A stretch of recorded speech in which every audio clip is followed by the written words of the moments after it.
Olá, criança! Tudo bem? Espero que esteja tudo maravilhosamente bem com você.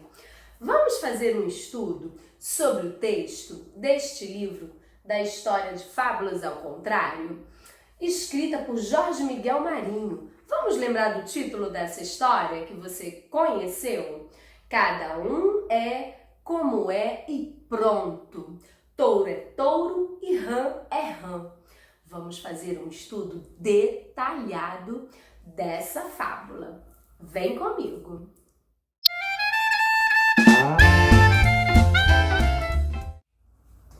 Antes de conversarmos sobre a história, vamos relembrar as dicas de leitura que vocês já conheceram. 1. Ler muito. 2. Ler com calma e atenção, prestando atenção aos detalhes e às expressões usadas. 3. Ler o texto silenciosamente. 4. Iluminar as palavras desconhecidas e procurar os seus significados. 5. Numerar os parágrafos. 6. Ler parágrafo por parágrafo, atribuindo título à ideia central do parágrafo e identificando o tipo de narrador. 7. Reler o texto em voz alta, identificando os elementos que compõem a narrativa. 8ª dica: mergulhar na história, ler por prazer. Vocês ouviram uma história que está dentro deste livro, Fábulas ao Contrário, que foi escrita por Jorge Miguel Marinho. Agora que você já ouviu essa fábula, vamos identificar o assunto, ou seja, o tema da história, além de algumas expressões.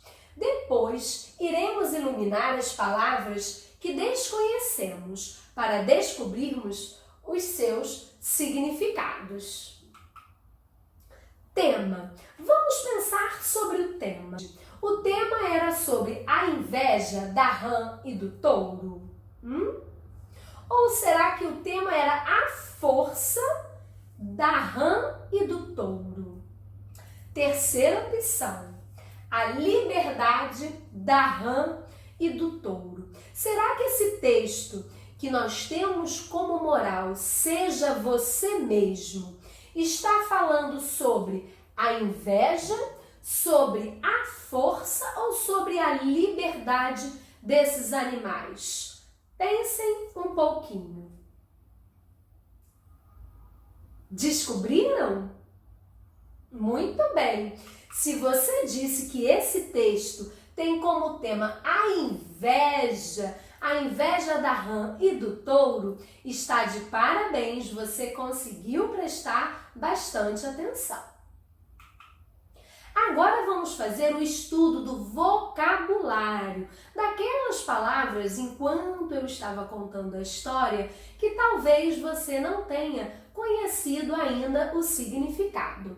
Eu separei algumas palavras: fatigada, garbosa, corpulento, vesga, deslumbrado, zunido, comprimiu e bruta. Vamos lá? Cada um é como é e pronto. Touro é touro, rã é rã. Esse é o título da nossa história, que o autor mudou. Aqui eu separei a palavra fatigada. Avise quem avisa, amigo é. Às vezes uma história fica cansada, muito fatigada. Então, vamos procurar no dicionário a palavra fatigada. Fatigada, vamos lá. Fatigada é com F, F-A. Aqui está.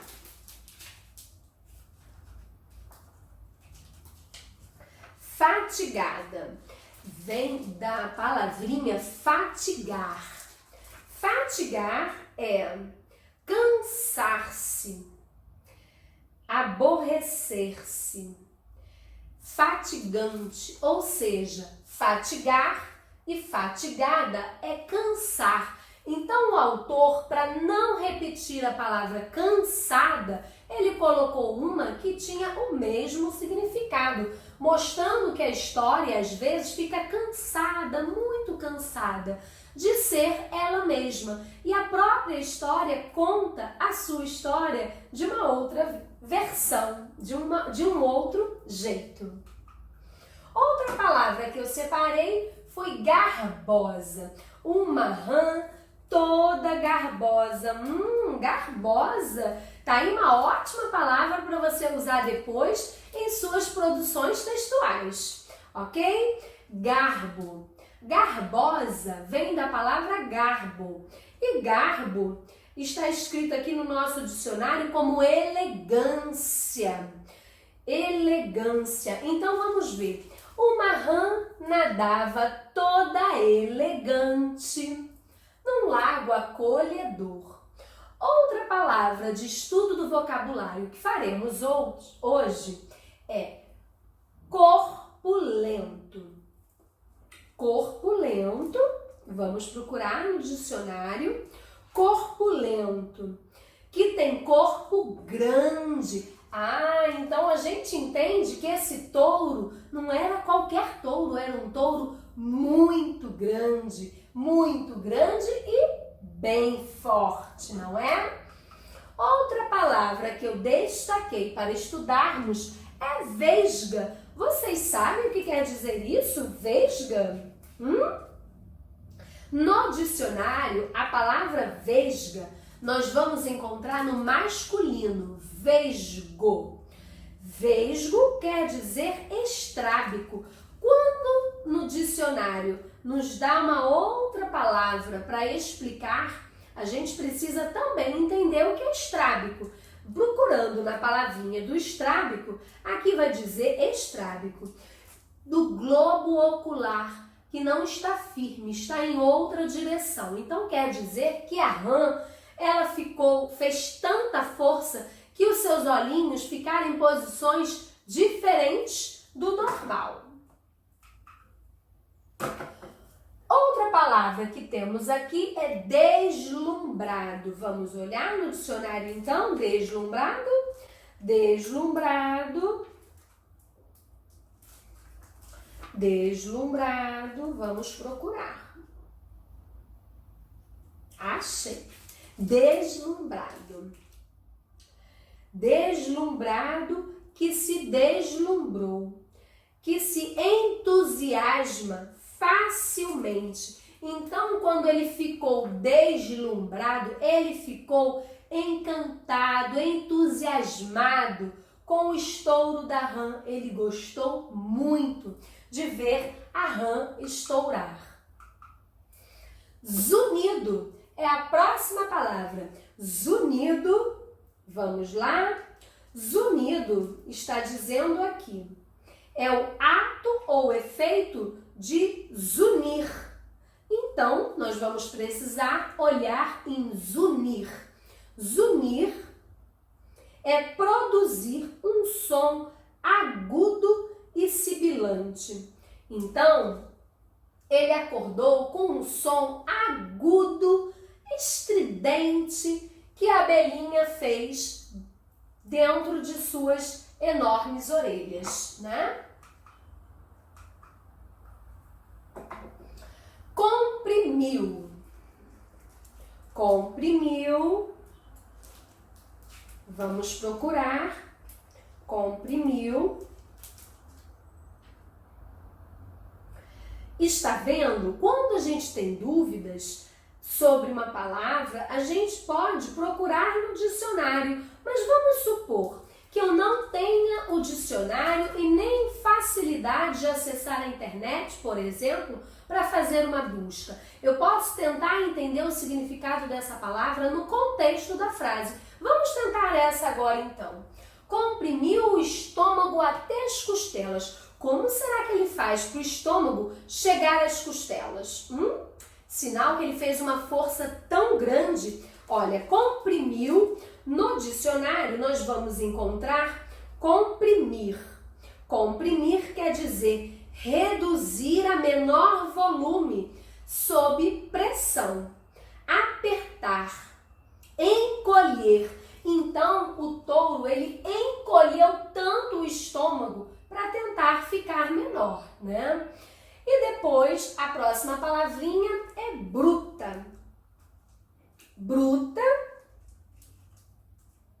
Nós vamos procurar a palavrinha no dicionário, bruta. Aqui está, bruta.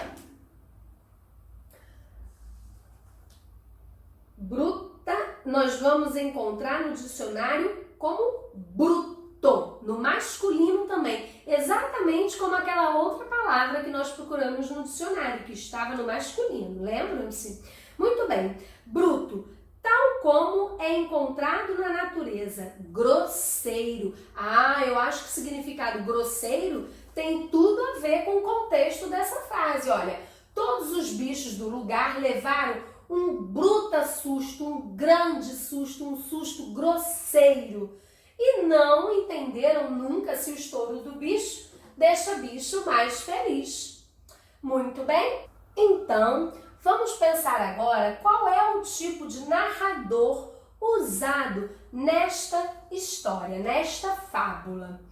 Se você disse que é um narrador observador, você acertou, porque veja, aqui a gente fala que uma rã nadava toda garbosa e depois a gente fala que viu um touro corpulento. Aqui o narrador está contando a história pra gente como se ele estivesse vendo a cena acontecer e ele vai narrando os fatos pra gente. Uma rã nadava toda garbosa num lago acolhedor. Então aqui ele não está sendo o próprio personagem, ele está apenas observando. Então acertou se você disse que essa fábula tem um narrador observador.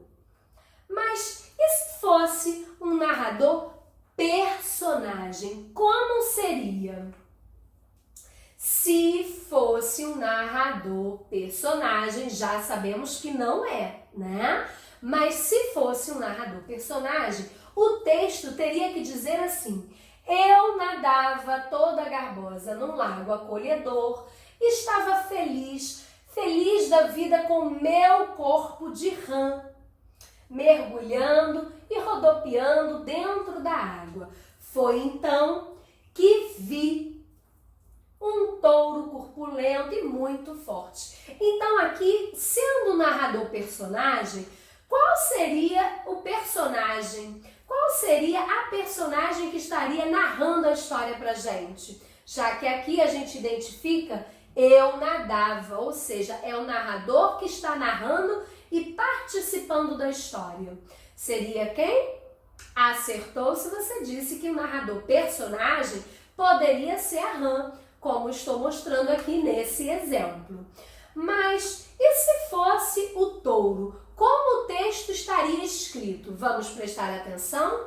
Na hora em que eu passeava em torno do lago, fiquei deslumbrado com o estouro daquela rã e quis explodir também. Estava cansado de ser tão grande, de ocupar tanto espaço e com o meu tamanho todo não ser visto por ninguém. Eu era um touro bem dramático e confessei para a natureza. Então observem que as palavras vão nos mostrar quando o narrador for um narrador personagem. Aqui, por exemplo, nesse segundo exemplo que eu trouxe para você, o narrador personagem seria o touro. Na hora em que eu passeava, fiquei, quis, com o meu tamanho, eu era um touro bem dramático. Então, a apresentação do personagem já mostra que é ele que está narrando a história, ok? Que tal, então, numerar os parágrafos? Aproveite para relê-los e atribuir um título para cada um deles. Vamos lá? Desta vez você vai poder ler o texto junto comigo, porque na contação da história apenas eu li o texto para vocês, não é mesmo? Então vamos ler, eu leio daqui e você lê daí juntinho comigo, combinado? Vamos começar pelo título? Cada um é como é e pronto. Touro é touro, rã é rã. Primeiro parágrafo. Aviso, e quem avisa, amigo é. Às vezes uma história fica cansada, muito fatigada, mesmo de ser a mesma história todos os dias, e ela mesma se conta ao contrário. Igual a você, que gosta de pôr as coisas de cabeça para baixo e mudar um pouco o jeito que é. Eu dei o título, o aviso, mas você aí na sua casa pode pensar em outro título, combinado? Segundo parágrafo. Uma rã nadava toda garbosa num lago acolhedor. Estava bem feliz, feliz da vida, com seu corpo mergulhando e rodopiando dentro da água. Eu atribuí o título Uma Rã Feliz, porque demonstra como ela era feliz antes dela querer ser igual ao touro, não é mesmo? Terceiro parágrafo. Foi então que viu um touro corpulento e muito forte. Ele não nadava, mas parecia ocupar e embelezar toda a paisagem. Esse terceiro parágrafo, ele fala sobre o touro, não é mesmo? O forte touro. Quarto parágrafo. A rã, que era muito vaidosa, se sentiu menor ainda e quis, de qualquer jeito, ser do tamanho do touro. Resolveu inchar por todos os poros, mas não cresceu nada. Inchou mais e mais e mais. Inchou tanto que ficou vesga, com a pele vermelha e explodiu.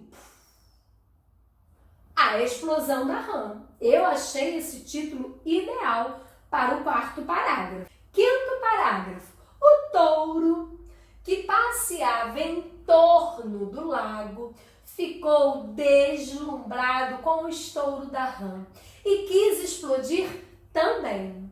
Estava cansado de ser tão grande, ocupar tanto espaço e com aquele tamanho não ser visto por ninguém. Era um touro bem dramático e confessou para a natureza. No quinto parágrafo, eu atribuí o título O Touro Quis Explodir Também, que era o desejo que ele tinha. Sexto parágrafo. Ninguém olha para mim, ninguém me ama, não tenho amigos porque sou grande demais para olhar olho no olho. Que título vocês vão dar? Eu atribuí sem amigos. Sétimo parágrafo. Ele queria ser um bicho bem pequeno e não ter de carregar tanto peso, ser minúsculo como aquela rã que devia ter estourado de tanto ser feliz que ela era. Era o desejo do touro, ele queria ser grande ou ele queria ser pequeno, hein? Você está prestando atenção? Muito bem, o desejo do touro era ser pequeno e explodir como a rã, porque para ele, quando explodia, era um sinal que a pessoa estava muito feliz. Será que ele estava certo nessa ideia? Oitavo parágrafo. Foi então que dobrou as pernas, deitou no chão e dormiu 3 dias sem bufar. Acordou com o zunido de uma abelhinha quase dentro de uma de suas enormes orelhas. Olhou um passarinho voando bem leve e não aguentou ver outra vez outra rã menor que o tamanho do casco do seu pé. O plano do touro. Então ele tinha um plano para ele ficar menor, não é? Qual era o plano? Ficar dias sem bufar. Será que deu certo? Nono parágrafo. ficou com muita raiva do tamanho da rã e do jeito que ela conseguia se contorcer e pular para o alto, leve e solta. Odiou a rã e fez bastante força para ficar bem pequeno e pular. Talvez até voar como um passarinho, ou uma abelhinha, ou uma borboleta que pousou no seu nariz. Não deu outra. Eu atribuí o título à raiva do touro, porque ele queria ficar bem pequeno e pular. E você, qual título deu para esse parágrafo? 10º parágrafo. O touro prendeu o ar nos pulmões e parou de respirar. Não aconteceu nada. Prendeu mais, nada mudou. Respirou menos e nada de ficar menor. Comprimiu o estômago até as costelas e enrolou o rabo de tanto fazer força. E foi então que ele explodiu como tanto queria. Todos os bichos do lugar levaram um bruto susto e não entenderam nunca se estouro de bicho deixa bicho mais feliz. Eu atribuí o título O Esforço do Touro. Ele se esforçou tanto que acabou conseguindo. 11º parágrafo. Se o touro ficou menor, também ninguém sabe, ninguém viu. Nem a borboleta que levou um baita susto e nunca mais se distraiu em cima de bicho que espirra longe ou solta um tremendo pum. Bicho também desconfia um do outro e às vezes quer ser um outro bicho. O sumiço do touro. Ninguém sabe, ninguém viu. Para onde foi o touro? Moral, seja você mesmo. Agora, nós iremos fazer uma retrospectiva. Vamos relembrar os principais fatos desta história. Bom, nessa primeira imagem que eu trouxe, nós temos aqui a rã admirando, observando um enorme touro, um touro corpulento, forte, que passava próximo ao seu lago, que era tão acolhedor. Depois, logo em seguida, a rã, que olhou tanto aquele touro grande, corpulento, ela quis ficar como ele. Então ela fez muita força, inchou, só que ela não conseguiu ficar tão grande quanto o touro e acabou explodindo. O touro, quando viu a rã explodir, ele ficou deslumbrado, encantado. Ele queria também explodir e ser primeiro pequeno como a rã e depois explodir. Ele achou aquilo muito bonito. Então, o touro começou a colocar em ação o seu plano. Se contorceu. Os animais não entendiam nada. Para que ele fazia tanto esforço? Até que ele conseguiu explodir. Ele sumiu. Ninguém sabe, ninguém viu para onde o touro foi. Não é mesmo? Agora, para encerrar a nossa aula de hoje, eu vou deixar uma perguntinha para você. Como é que estouro de bicho deixa bicho mais feliz? Um beijo grande e até a próxima!